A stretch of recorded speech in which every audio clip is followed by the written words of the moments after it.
All right, ladies and gentlemen, welcome to another edition of the show. This is the Global Reality with me, your host, Josh Reeves. This is the Wednesday. Sorry, sometimes get a day ahead, but day behind sometimes. Wednesday, May 31st, 2017 edition of the broadcast. Thank you very much here for being with us again. Hope you guys are having a good week out there. Hope that the world is not driving you too batshit crazy. And if it is, well, you either get one of two things from this show. Will either make you feel better from all that craziness or will drive you strictly to the brink of insanity even further. One or the other. So, no, I try not to do that. But, as I talked about recently on the show, everybody, sometimes, sometimes it's like gasoline on the fire, man. I've seen it. I've seen this stuff just take people that, people that weren't already a little all there, not all there to begin with. And they fall down the rabbit hole of any one of these topics. I've seen people fall down that Anunnaki rabbit hole before too. By the way, when I said something about falling into a YouTube K-hole on the show a couple of nights ago, that shit set the internet on fire. I swear to God, people are going, people are laughing their fucking asses off about that. That's, I don't even know why. Sometimes shit I say, it just comes out of nowhere. But that's what it is. The only thing, sometimes that's what it is, man. You fall into a fucking YouTube K-hole. You're just in the, I mean, you've got all those videos, suggested videos on the side. You watch one thing, okay, I'm going to watch this one video. Well, then fucking there's 10 other things. And shit, I pride myself on somebody that's seen everything, but, you fall into that YouTube K-hole sometime. I was like, oh, God, I haven't seen this. What's this? Shit. 5 hours goes by. That's the YouTube K-hole, dude. If you watched a YouTube video at 10 o'clock and you look down at 6 a.m., you found the YouTube K-hole for sure. You just never know. I never know. It's funny. It's funny how the people zero in on things, like that I don't even notice sometimes. I'll be like, man, this one time you said this, and I fucking spit coke out my nose, dude. I was fucking losing my shit, and I don't even remember saying it, So it's other things I think are funny or think are noteworthy, and I'll wait for people to respond to it. It's kind of like I talked about the free zone Scientology stuff that's in Spellcasters 1.5, which is really that was really the whole thing that along with some other newer discoveries, but that was really the whole point of making the 1.5 edition as a stopgap between 1 and 2, because there's just information in there that needed to go. But number 2 is going to be so long in and of itself that it's going to be really 2 movies in one split up. I'm going to split it up. I'm not going to fucking make you. You're going to be able to watch this thing easily in 2 sections. I'm not going to make it all together as one film that's going to be 4-something hours. Please don't think that. I hope I've made that clear. I think some people have gotten confused on that. No, it'll be broken up into like 2 files or whatever, and 2 discs or 2 sections, whatever. But I'll have mercy on you. You'll be able to have a fucking intermission before the infogasm continues. But I think that free zone stuff, the whole thing of, because I kept coming across that, especially when I was making Volume 1. But finding out that there are, many, many, many millions of people out there who've gone through all the OT level training and the stuff with, Louis Farrakhan and now Nation of Islam and the connection to Leah Remini and all that stuff. Anyway, the 1.5 edition of Spellcasters, which is out now in the download shop, you haven't seen that yet, and you have seen Volume 1 already, then definitely do yourself a favor and go get that. It's not cutting room floor stuff.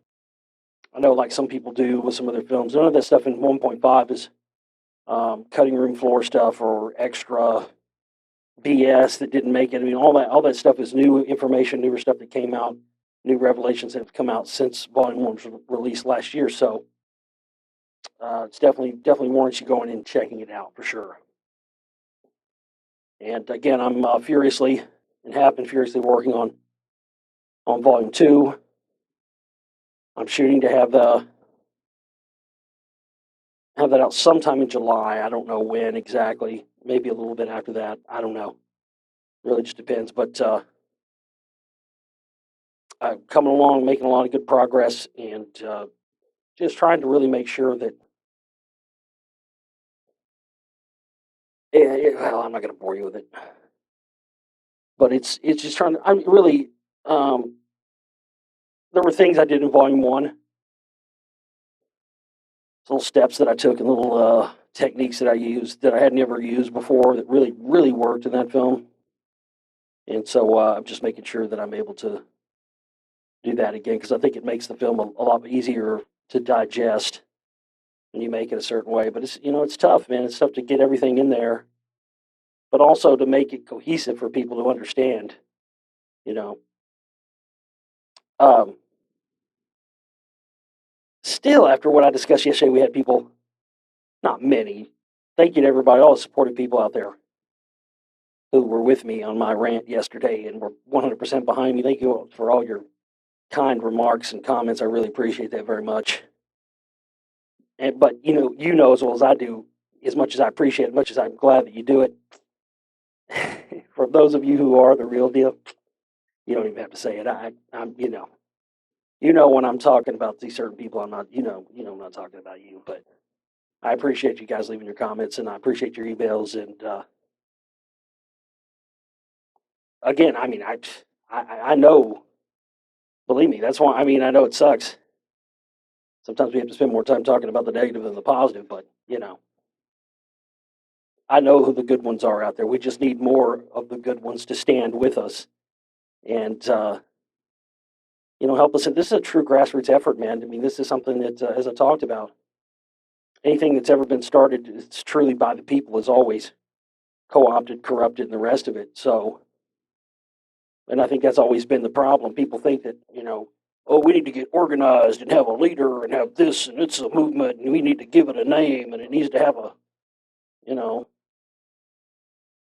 its own social media page, and we got to get out now. I mean, no, that's not my game. That's not what I'm ever about. But people, like I said yesterday, people try to do that to me all the time. They try to apply that to me or put me in that, and I'm like, no, that's not me. That's not what I'm about, man. This is just trying to take something, even if it's something as small as just what I do here with these films and the radio show, and give the true, honest to goodness people who really want the truth a chance to have a piece of something that's real for once. That because it just is not. It's impossible to find these days. It really is. Believe me, if there was, I hope sometimes I've always tried to find other people I could work with that are, but people either change or they end up doing things for the wrong reason. I mean, I've worked with a lot of people in the past, other radio hosts and stuff, people I don't associate with anymore that that appeared to be in it for the right reasons, but later reveal themselves to be something, the antithesis of what you thought they were, and it happens. So that it's very tough. So that's why I've just stuck to being myself and doing my own work. That's largely started out as just being for me and my own quest for truth. That's what this always has been about. But then realizing there's so many other people out there like me that have been looking for answers and searching for this stuff their whole life too, but have been diverted by these hucksters and shamsters and the rest of it. I just realized that, well, hey, maybe in my own search for this will help some, other people out, and other people can build on what I found, and just tell more people about it. That's really only the way that anything's ever going to change. It's not going to change by having movements and leaders and all these same,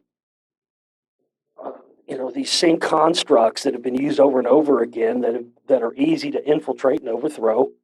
And again, it's unbelievable at every step of the game on all the films that I've released since the Secret Right films. They've tried to combat me at every turn, from the Secret Right to the from Secret Right to Lost Secrets of Ancient America, and their attempts to cover up and downplay the Rockwall thing, and then now on into with my current work. I never dreamed it would have overlapped with the Scientology thing and all these suspicious deaths of these musicians. I mean, I've been on the trail of this, putting this stuff together for these projects for many years, and the past few years, everything's just started to coalesce and tie together again, just like it did as I was describing last night, when the stuff started happening with the Council for National Policy. And somebody left a comment on YouTube saying, "Oh, I think somebody was, trying to lead you to it or plant you to it, leaving breadcrumbs for you to find it." And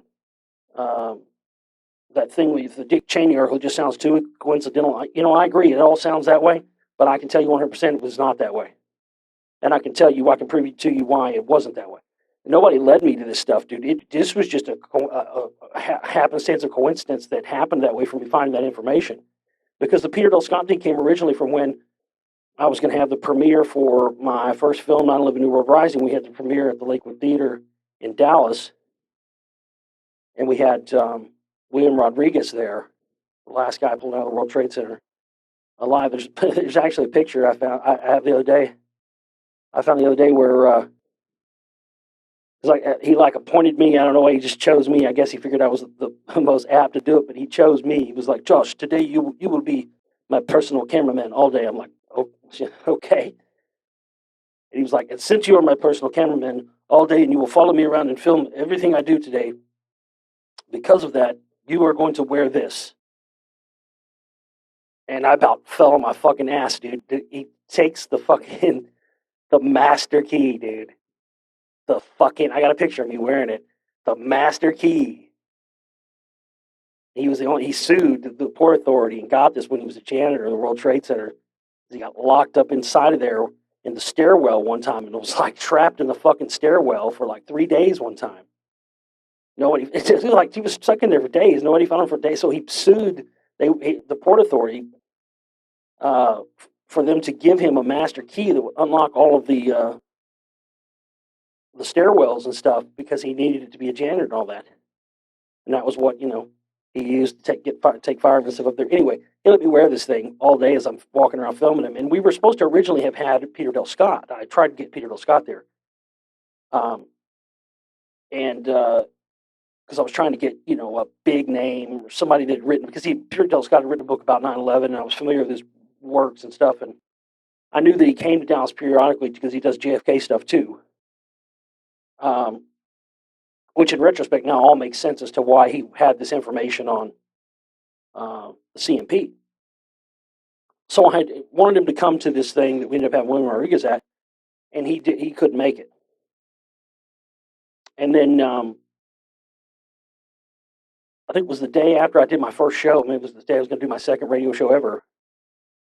I got an email from Peter Del Scott, and he said, "Hey, I can come and do your event now.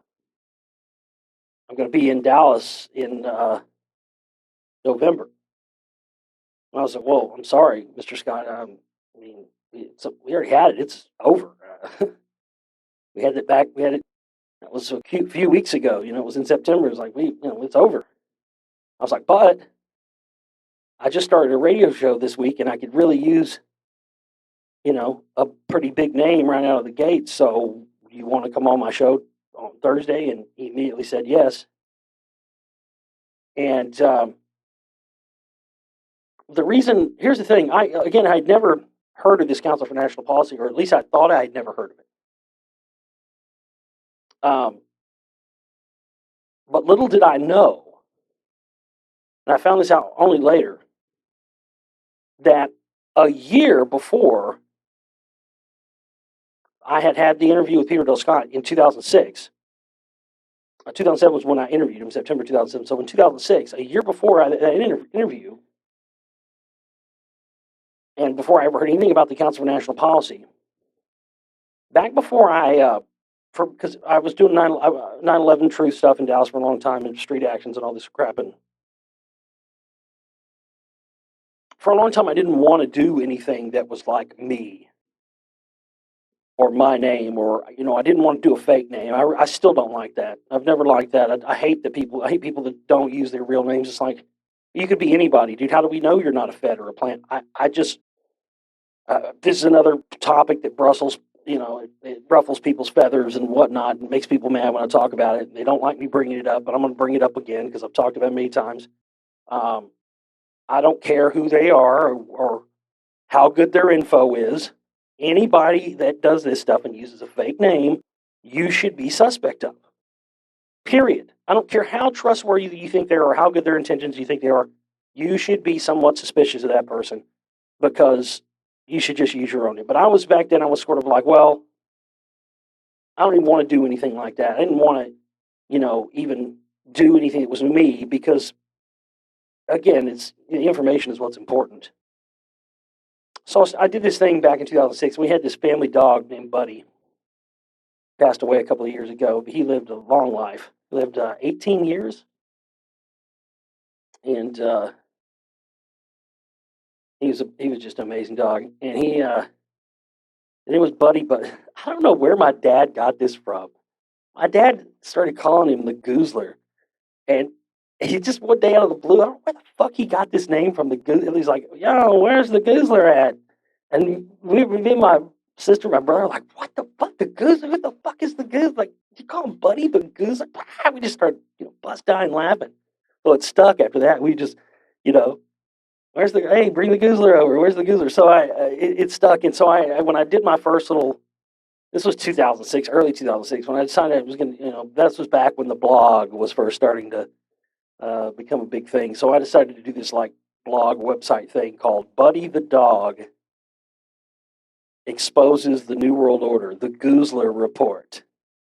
It was my first little like website thing where I would just post, articles or write-ups or different things on different subjects, on chemtrails or Kennedy assassination and stuff like that. And I even we had like a little Cafe Express, like little shop where it had like Goozler Report T-shirts and hats and stuff in there. And I remember my dad just thought it was the fucking best thing ever. I'd go like visit my dad and he'd be like, hey, we hadn't had a Goozler Report in a long time. He just thought it was the funniest thing because it had, his dog on there. But I went back and I looked at going back and looking at some of the posts, and I was blown away to notice. I guess I just read it and didn't click or didn't remember it, or it didn't stick out to me. Sometimes you read stuff and you read information, certain things stick out to you, certain things don't. And if you don't have the context for those things, then they're not really going to stick out to you as important. Such was the case with this. I was blown away to find out that I had posted back in 2006 this very lengthy article that I copy and pasted from somewhere on the internet that somebody had written that was all about the connections, right-wing connections to the Kennedy assassination with people in prominent businessmen in Dallas, such as the Hunt family that I covered in Secret Right Films and the John Birch Society and others. It was a very lengthy thing. I may not even really, I don't even remember. I feel like I read all of it, but it was so long. Anyway, I went back to read this thing. I was like, wow, I don't remember posting this. This is good. So I started going through and reading it, and I was like, holy shit.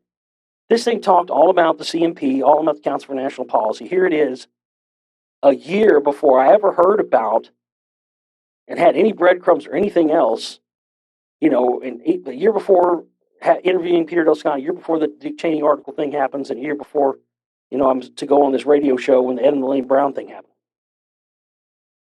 So, yeah, that the listener who said something about maybe they were trying to leave breadcrumbs you'd find no. See, I was going to find it either way, and I in fact had already found it a year before and didn't even know it. That was the big sort of moment for me when again the reaffirmation that I was on the right track. So yeah, there you go. And it's just been a constant reaffirmation of this. I mean, the biggest one for me, the biggest moment I had during the research and all that stuff with the Council for National Policy stuff, one of the biggest moments was there were a lot. I mean, there were going to that fucking enclave. I thought they were having a meeting. I thought they really were having a CMP meeting in Dallas back in 2008 because they were having this conference here in Dallas. And they have had the Council for National Policy meetings here in Dallas before, but they've always happened. I've never found out about them until after they happen. You know, they don't advertise them, but I know where they hold them at. They're usually are always at the Ritz-Carlton Hotel, and no matter what city they're in. I don't know whether they made a fucking deal with the Ritz-Carlton or what, but 100% of the time they're at the Ritz-Carlton Hotel. Sometimes they're in Virginia, sometimes they're in Salt Lake City, Utah, Dallas. They've had them in Austin. They, different places. But they were having this conference, and I was convinced that they may have been having a Council for National Policy. Maybe they did. I don't know. But the point of it is that they just happened to be having this conference, and all the major people were going to be there. Phyllis Schlafly was there, and Jerome Corsi was there, and a bunch of other. I can't even remember all the other bigwigs, but Dr. Michael Kaufman was there. Larry Pratt was there also. I made Larry Pratt shit in his Depends. Oh my God, that was so fucking amazing. That dude has got, he's responsible for the deaths of people. Let's just leave it at that. Man, oh man, I sat in his little conference room while he did his speech in front of about 10 people. And I came armed for bear. I'll put you like this. I came armed for bear. I came ready to rock. I had every intention before I went to this thing to get, because at that time, that was back when people were really starting to do like the confrontation videos, and it was becoming a big thing. So I had in my head before I went that I was going to fucking roll up on Larry Pratt and basically, lay him out with, on camera. You were involved in Iran-Contra, Council for National Policy, death squads. Yet you're talking to people about Second Amendment rights and stuff, and you called for armed Contra-style militias in the United States. I mean, I was going to let him have it. But something like right up to, I mean, I'm not kidding you, right up to the second when I was about to do this, I had a last second epiphany. Something in my gut, not just in my brain, but in my gut, something said, no, this is not the right approach. Because the thing about it was, this thing was very expensive to go to, and it was at a very nice hotel, and you had tickets to the conference, tickets to the hotel and stuff. And this was like a 2-day thing. Ron Paul was there. Michelle, what's her name? Michelle Bachmann, was that her name? Anyway, all the big CMP types were there. John Statmiller from RBN was there. I saw that was like 3 months after he fired me. Had the sound guy fire me. Fucking cocksucker didn't fire me himself. I came after Larry, but he fired me because of Larry Pratt. Larry Pratt was there too. That's what I'm getting at with this story. This is why I had a change of heart. You'll understand in just a minute.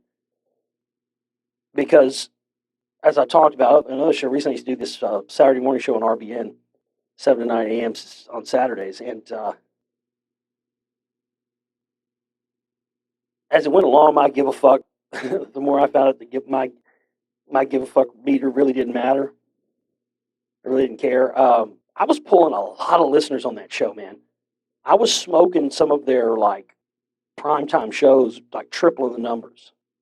So they didn't get rid of me because of my show wasn't performing or people didn't like my show or anything else. On the contrary, they had a lot of complaints. I was doing really good. But I basically just one Saturday, I knew when I was doing it too. I knew it was my last show. I knew it was going to be because I just basically put it out there and said, look, I've been talking about this group, the Council for National Policy. there are people on this network, on this very radio network, who are involved with this group. Larry Pratt, I started talking about Larry Pratt, started talking about his connections to Contras and all that stuff. And boy, the phone lines started going berserk. And then, yeah, I think it was the next day or the day after that, got a phone, my Skype rang, and it was the sound guy. He didn't even pull the heat. He said, "Oh yeah, John Statmiller wanted me to call and tell you that you're fired." I was like, "Okay, he can tell me himself. Can he give me a reason?" No reason. I'm like, oh, okay, all right. So it wasn't very long after that. Maybe not even 6 months. Maybe just a couple of months. It was pretty recent. There was a guy there speaking. I can't remember what his name was, but he was John Birch Society, and he was an admitted Freemason, and he was there speaking at that conference. And I don't think Statmiller knew what I looked like. I don't think he'd ever seen me. So I was standing outside smoking, and I was eavesdropping on him. He was standing over in this corner, and I heard him say on a cell phone to somebody, "Yeah, this so-and-so guy," he was a Freemason and a John Birch Society guy. And he was like, "Yeah, this guy." He's like, this guy, I think, is the guy we need to put in that Saturday morning slot. I'm like, this is blowing my fucking mind. I'm standing fucking 10 feet from this guy. He didn't even fucking know that the guy he fired and didn't have the balls to tell why he fired is standing 10 feet away from him, listening to him like try to be covert about telling somebody at RBN that he wants to put this Freemason John Birch Society guy on in my slot. This guy would be really good for what we're looking for. I just stood there and smiled like this is just perfect. This is a perfect confluence of a moment right here. One of those rare moments in life when, this guy doesn't even fucking know that the guy he's talking about replacing is standing right in front of him, listening to him. It was beautiful. So then I go to the Larry Pratt thing, and as I'm about to fucking fire roast him, dude, I'm about to fire roast his ass. And I decided to have I had a last minute change of heart. So right as I'm going up to him and I'm about to roast him, I say, "Mr. Pratt," and right when I say that, he looks down at my name tag. He looks down at my name tag and sees my name, and he turns blood red and starts shaking, uncontrollably shaking. Dude, let me tell you something. I'm not kidding you. He was scared. He was shit scared. He literally thought I was about to fucking punch his card right there. I mean, guilty conscience much? I mean, do some research on this guy. You'll see the stuff he's been connected to, man. Guy's no shepherd, let me tell you. No, he's a dirty down, and I think he was scared. I think he thought for a second that I was some victim's family member. He thought I was coming for him. He thought that moment was his last moment. And all I said was, "Mr. Pratt," and he was, dude, I thought he was going to either have a heart attack. It was like I didn't have to do anything. I just said, "Sir, my name's Josh Reeves. I'm a radio talk show host. I've got some important information that I need to talk to you about, and I was wondering if you mind coming on my show." I'll come anytime. I'll come anytime. He starts grabbing his car, putting it, shaking, putting it in my hand. I'll come on your show anytime. Anytime. He wouldn't even let me fit. He didn't even let me get the words out. I was gonna, I was basically just gonna bring him on what I was gonna do. I was gonna bring him on the show instead. Lead him up like it was, build him up like it was a standard interview, and then fucking roast his ass at the end. That's what I decided to do in lieu of, because we paid all this money to get into this stupid conference. It was the gayest right-wing thing. I thought they were going to butt fuck each other at one point over a fucking Bible. And I saw another weird thing. I saw Phil Schlafly. Ugh. Another fucking total fucking, I don't know if she's a reptilian or something, but she got snake energy. That's all I can tell you. And I saw this. I heard her say something about, "Oh, Michelle's coming to the meeting in September," which ended up being the CMP meeting. She did this thing where we were sitting in the bar having a beer, and I guess she wanted to have a secret conversation, or she was afraid somebody like us or the media was going to take video of her and might see her mouth or lips moving. So she had this assistant with her. It was the strangest thing I've ever seen. Her assistant comes over and makes a tent out of her hands and cups it around Phyllis Schlafly's mouth where the cell phone is so that nobody could see her lips moving while she was talking. Isn't that fucking bizarre? It's one of those things I witnessed while I was there. So this thing was like 2 days, and this was the very first day. We still had a whole other day of people that were going to be coming that I wanted to, get footage of and talk to or whatever. And that cocksucker Jerome Corsi, I tell you, man, some of these guys, you bring it up to them and they freak out because they don't, Now I know why they freak out. They freak out because when you start to unravel the whole Council for National Policy thing, not only do you start to unravel the whole phony left-right paradigm, finding out that all these groups, CFR, no matter left, right, doesn't matter, CMP, CFR, they're all really controlled by the same people. And also finding out it's a CIA front organization. But Jerome Corsi, man, I got to hand it to that guy. I didn't get him on videotape. He was extremely busy, but I just went up to him and said, excuse me, Mr. Corsi, I just wanted to talk to you. I'm making a documentary about this secretive group, the Council for National Policy, and I heard you're a member of that. I just wonder if I could maybe talk to you about it. He goes, oh, yeah, well, of course. Yeah, I'm a member. Yeah, I've been a member for about 12 years, and it's great. And we do some really good things, and we have these meetings, and we don't really discuss policy, but we discuss what everybody is feeling about current issues and what we'd like to do to move towards getting some of our issues to the upfront in Washington and getting those out there and really about freedom I mean, he was just like, he blew me away because he was, I mean, I don't find that. Didn't find that with Paul Craig Roberts. Didn't find that with a lot of these other people. But and that's when I started to realize, and I've found this even more and more now, but that's when it started to dawn on me that just like in any of these organizations, whether it be the FBI, CIA, it doesn't matter, compartmentalization. You have compartmentalization in all of these groups, even the secret societies, OTO, Freemasons, Rosicrucians, whatever. You have compartmentalization going on. You may have 5,000 members of a group or something, but not all of them are at the same level. And some people down here at the lower levels don't really know anything of what's going on, and then people at the upper echelons. So that's when I started to figure that out, was that, okay, that's a good, that's sort of a really good test to see who's in the upper echelons and who isn't. Because the ones that, like Jerome Corsi, I'm sure, he might be higher level now, but I think back then, 2008 or whatever, I think he was fairly low level. I think he's probably moved up to the upper echelon now. There's no question. I mean, again, the similarity of all these people is they all have CIA connections, and you can definitely count Corsi among them. But I think you have other people too, like Dr. Michael Kaufman, who Alex Jones actually had in his film Endgame, and yet he fails to mention in that film that Dr. Michael Kaufman was the president of the Council for National Policy for quite some time, and he was completely the polar opposite of Jerome Corsi, and I talk about that in the film The Secret Right Volume 2. I always try to put one little funny thing in all my movies. It's kind of like an Easter egg. I guess I didn't think about it like that when I first started doing it. I didn't think about calling it an Easter egg.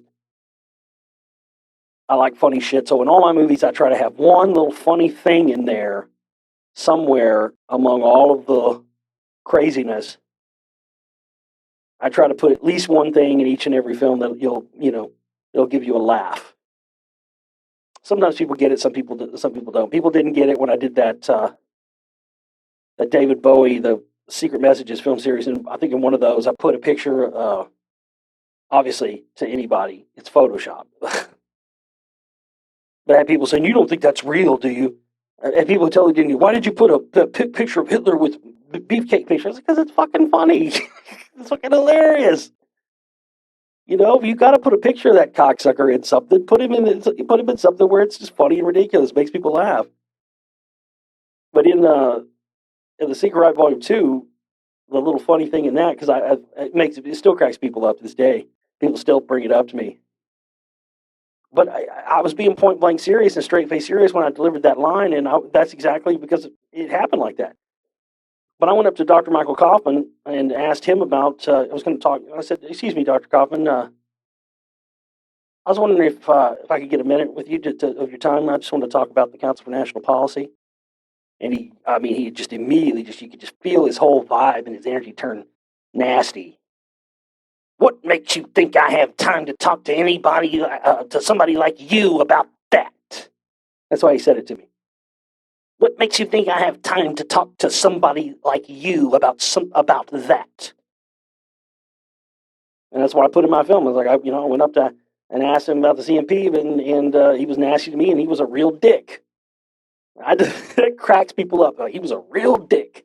Like, he just called that dude point blank a real dick, but delivered it like you were fucking on the 6 o'clock news. I'm like, well, a fact is a fact. Doesn't matter how you deliver it. Dude was a fucking dick. There was just no other way for me to.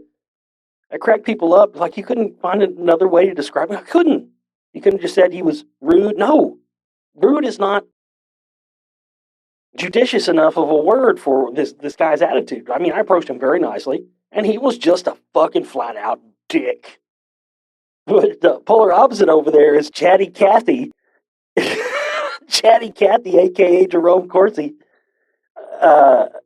just is happy to run his mouth all day about the group. And again, that was one of those things. Learning that there is compartmentalization within these groups, and some people know what are privy to the master plan. Some people aren't. Probably the most prophetic, funny thing I ever put in any one of my films was in my very first film, 10 years ago, 9/11 New Road Rising. Didn't even remember it or realize it until a couple of months ago. And I went, holy shit. Damn. Did I call that or what? The funny thing I ended up putting in there was the clip with Rudy Giuliani and Donald Trump, where Giuliani's dressed in drag, and Trump gives him a motorboat. You know what a motorboat is? Where you stick your motorboats are great. It's where you got to have you got to get the broad's got a nice nice rack of lamb to be able to motorboat, but they got a nice rack of lamb. You stick your face right in the middle of it and go just like that. That's how you motorboat them. Motorboat those biggies. And Donald Trump motorboats our president motorboats fake tits on Rudy Giuliani. And I just remember going, man, these guys really are fucking gay, aren't they? They really are. Like, you hear the Bohemian Grove stories. Like, no, these dudes really do fuck each other in the ass behind closed doors. They really do. God, who would have guessed that, huh? It was a prophetic little inclusion there. My God. Well, we are, sadly, folks, we're just flat out of time here for our fundraising efforts. We've got about less than 24 hours left to raise a minimum of $800 of our operating cost fundraiser. 6 p.m. Central Time on Thursdays when we need to have a minimum of 800. Somebody asked me if we could extend it so they could get the deal because they don't get paid till Friday. Hey, listen, I'll extend it. You can still get the deal if you don't get paid till Friday. That's fine. But regardless of that minimum, we have to have at least a minimum of 800 in here in the next 24 hours. Anybody who contributes $100 is going to get their name or name of their choice in the special thanks credits of Spellcasters 1 and 2, 3 downloads from the download shop, and a download of Spellcasters 2 once it is finished. We have a massive grand prize that is up listed on our Facebook pages right now, the Josh Reeves Filmmaker Radio Host Explorer page and the Global Reality Radio Network page. You can go and check that out right now. The highest contributor by 6 p.m. tomorrow wins this massive green tourmaline encrusted stone from Brazil and an insane polished 20-karat boulder opal, estimated value $650 total.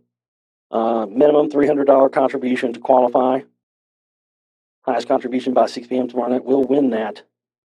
If you'd like to use PayPal, you can use the Go Get Funding link that's in the video and in the comments. Or if you want to use a credit card or debit card, you can go to my website, theglobalreality.com, and use the donate button there. But we're just flat out of time here, folks. I've tried to get everybody to pitch in, and I guess everybody's waiting to the last minute. I don't really know, but we just we have no time left, and for us in order to be able to keep the network and the studio going, and we have to reach a minimum of $800 by tomorrow to cover our operating costs of the month. So go there, make a contribution, get yourself a nice prize at the $100 level, and also get in the running for that massive prize as well. We also have about 500 left on our Spokecasters Volume 2 fundraiser. We've got to have that to stay on track for the release of that film in July. But really, the most important thing is getting a minimum of 800 in here in the next 24 hours for the operating costs. So this is a call to arms. This is a red alert, special alert. This is an all hands on deck situation for everybody out there who stands with me in this fight. We don't need movements and leaders. We need individuals, and we need people that can come together and stand behind me. I mean, I'm not asking anything of anybody except for us to just be able to continue doing this every month. That's that's just the minimum we need. And it's like I said, when I'm doing consistent radio shows, when I don't have to take off time, when I don't take off time for working on the film, and I'm doing radio shows every week, we get more support. But when I have to take time off from doing the show like I have now for the past few months to work on an extensive film project, it affects the support that we get. And this month and next month really is the most crucial time for you guys to support our work and to make sure that we're reaching our goals. I can't implore you enough and tell you how important it is because I'm getting near to finishing this project, but I've got to have all my energy focused on this. I'm not going to have time to do a bunch of shows every day and every week because the more that I have to do that, the more I take time away from working on the film, the longer it's going to push that thing back. And that's just a big problem, when I could get these films done a lot quicker, but when I'm having to worry about if we're going to be able to survive and and keep everything up and running, it's tough. And so this is it. We got less than 24 hours, and we just need everybody to contribute. Just anything and everything. Larger amounts are best, but even a small amount is for whatever you can do. But a lot of you out there have not supported us this month, and I can sit here and look and see there's thousands. I mean, my God, just the video I put up from yesterday's show has already got 691 views, and the one from the day before already has 1,039. Think about that, 1,600 the last 2 days. Everybody put in $1. Where would we be at? $1,600. That's more than what we need to cover our operating costs and have the rest of the budget for Spellcaster 2. So again, it's not we're not getting what we do, not getting what we need because of lack of people wanting the information and the research and everything else. I mean, the amount of emails I get every week too, it just becomes increasingly difficult, to let people know that we're publicly funded here. So again, this is the call. This is the time. We have very little time left. We need everybody to go and contribute right now. Scientists think they found proof of a parallel universe. Scientists believe they may have discovered evidence of a parallel universe that crashed into our own in a galactic impact mirroring a car crash. Since 2004, it was first spotted by NASA. Scientists have been baffled by the discovery of an unusually cold region of space, which is 1.8 billion light years across and colder than its surroundings. It was thought the region might have been a trick of light, or it was colder because it had 10,000 less galaxies than other areas of the same size. Now, a new study has stumbled upon an incredible possibility that the cold spot cannot be explained as a void and was not due to line of sight effects. Instead, researchers at Durham University believe it could be the first evidence of a multiverse. They believe a parallel universe could have smashed into ours, affecting it in a way similar to a multiple vehicle pileup. The impact was so incredible, according to the research, that it pushed energy out of a huge region of space, resulting in the cold spot. Yeah, I'm failing to see here. I mean, this is from the New York Post. I mean, God damn, man. It just, I mean, you read this whole thing. There's nothing in there. Does any of that indicate to you that that would have anything to do with being a parallel universe? Because that just is describing another universe bumping into another one.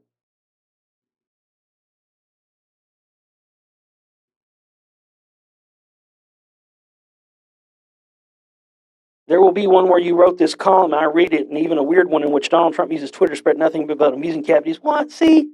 What?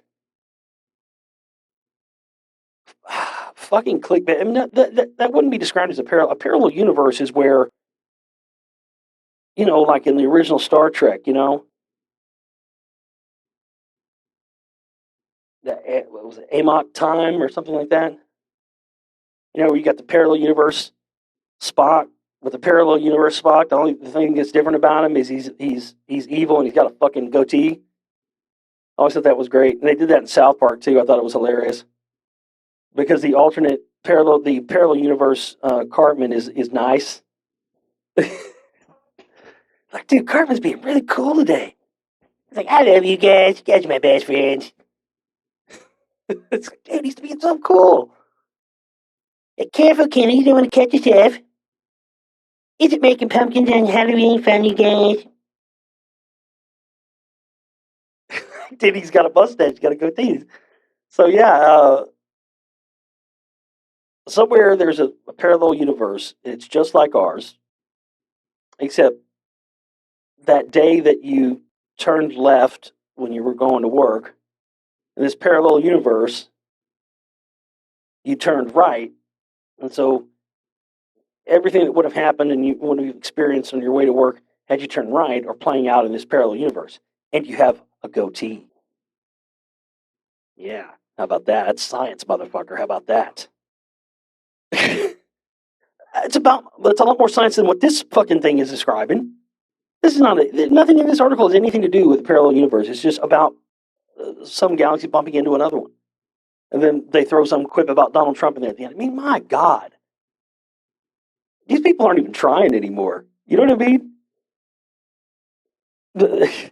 People have lost such faith in just basic media, not even, left or right media, but just basic media has gotten so bad that this is the kind of dribble they're fucking pumping out now. I mean, it used to be, because news gathering, going through news is a big part of my day. That's why it's frustrating sometimes when I get people sending me these articles. 20 people in one day will send me an article. I'm like, dude, I know. I've seen that already. I spend hours, and it's been a regular part of my day for over a decade. Hours every day filtering through news. It used to be a lot easier than it is now. It used to be, man, there would be so many news articles every day that I would do a 4-hour show and I wouldn't even be able to cover them all. Now, you're lucky to find a few articles every day that are even worth mentioning. I mean, it's really bad. And that was something I came across too when I was making the Seeger Wright films, going back to these old news broadcasts and going through the news archives and buying all this footage and going through these old news broadcasts from the 80s and just observing and how more intelligent the news broadcasts were back in those days compared to what they are now. That was really interesting to see how, and of course, it's all been by design. Along with the dumbing down of the people has been the dumbing down of information, and of course, making real information harder to find. There's no advantage for the populace to be informed. There is no advantage for the controllers for them to have a populace that is truly informed. There is no advantage of that. So, of course, they're going to use divide and conquer, and of course, they're going to use subterfuge and just get people confused to where they believe lies are the truth and they think truth are lies. But I'll be remiss. I can't believe it took me this long to bring this up. I forgot about this. I haven't brought this up all week. Another cocksucker bit the dust, and I forgot to mention it. Zbigniew Brzezinski. Rot in hell, motherfucker. one of the evilest motherfuckers to have been alive in the last century. And the only guy I've ever heard of that people say is absolutely 100% was confirmed non-human, that he was from some extraterrestrial race or something. But, one of his famous quotes, of course, was kind of what I was talking about a minute ago. This is a quote from Sabrina Brzezinski. Quote, major world powers, new and old, also face a novel reality.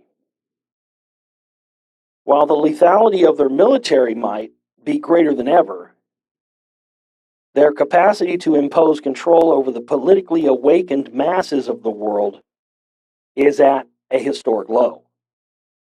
To put it bluntly, in earlier times it was easier to control 1 million people than to physically kill 1 million people. Today is infinitely easier to kill 1 million people than it is to control 1 million people. This is Brittany Brzezinski. So rot in whatever, just rot, bitch. Fuck that guy. I've read his books, that's why I say fuck that guy. But I have to say this. Why it's important that we note when these cocksuckers like Brzezinski and Rockefeller and others pass away is because it's important for us to pay attention and monitor who sort of steps in and takes their place. Because Brittany Brzezinski was one of the highest power players in the world power structure overall, not just in terms of the American government, working under fucking Carter or whatever. No, he was a true player, and it's incredible the things that that's the thing. When you were in those upper echelon predictions, when you're in the upper echelon of power,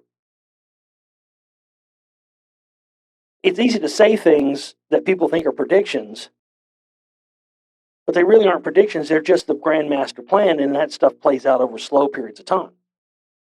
Because we could actually be 100 to 150 years more advanced technologically than we are. But after our technology started to take such a rapid ascent, the powers that be have now sort of put the governor on us. They put now they're throttling us back because that's been the problem for them since the internet age. It's given them the technology's given them the ability to control us more, but it's also given us the counter ability to be able to counteract them and inform ourselves more. And this has become a problem.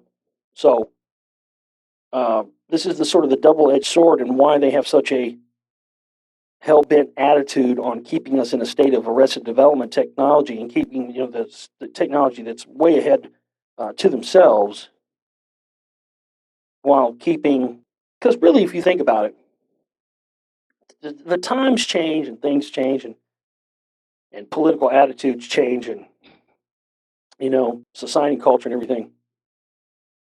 But the meat and potatoes experience that people had 40, 50 years ago compared to what people are having now, really, it's not all that much different. I mean, there were still cars, there was TV, there was still media, there were still airplanes. I mean, yes, the internet's changed everything, this, that, and the other, but really, life and everything else, other than, it's still pretty much generally the same.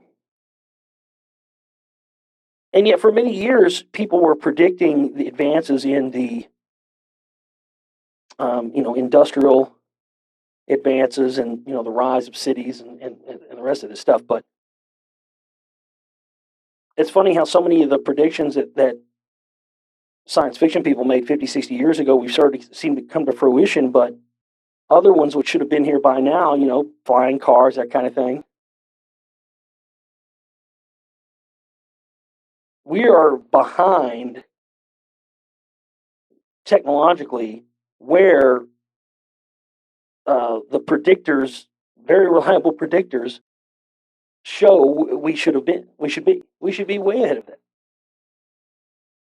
And again, it's because of this keeping us in a state of arrested development, which then allows them to develop things in secret with technology we don't even know exists yet, which gives them the upper hand towards giving them more control. Because that's what they ultimately want, especially with all the AI stuff and the robotic stuff. They want to secretly develop this stuff, and they want to advance it past a point of what we currently believe is possible, so that when it gets to the point that they can finally unleash it, there's not going to be shit we can do about it. This is really why they want to keep us in a state of arrested development until they can get this technology advanced to the point to where, because at this point, we still have enough resourceful people where something could be done about it. But they want to get it to the point where, no, that's not possible. This is interesting. Robot priest can beam light from its hands and give automated blessings to worshippers. The robot wishes users a warm welcome before asking if they want to be blessed by a male or female voice. This is straight out of George Lucas, THX 1138. If you've never seen that, do yourself a favor. Robert Duvall's in it. Donald Pleasance is his name. It doesn't look much different than this. But that's what they have. They have these like automated confession booths. And like you go in and you're like, oh, yeah, I'm not feeling too good today. Tell me about it. It's like, well, I took my medication. Yes. And I had a headache and I was laying down and, my wife, tell me more. Like this automated thing that like interrupts you, but it's also like keeping tabs and recording everything. Yeah, it's an interesting movie. You can see sort